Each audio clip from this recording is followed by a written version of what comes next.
Are you tired of scrolling through your Gmail inbox and not being able to easily find and access your trash emails?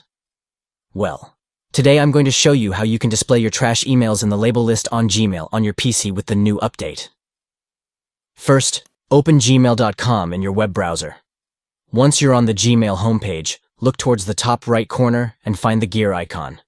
Click on it to reveal a drop-down menu. Next, click on See All Settings to access the full settings menu for your Gmail account.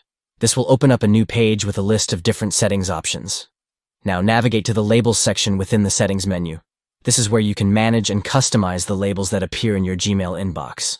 Scroll down until you find the label for trash. You'll see an option to toggle on or off the visibility of the trash label on the left side of the screen. Click on Show to make the trash label visible in your label list. And there you have it.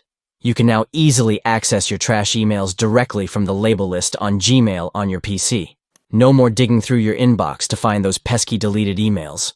I hope this tutorial was helpful for you in organizing and managing your Gmail account. Stay tuned for more tips and tricks on how to make the most out of your email experience. Thanks for watching.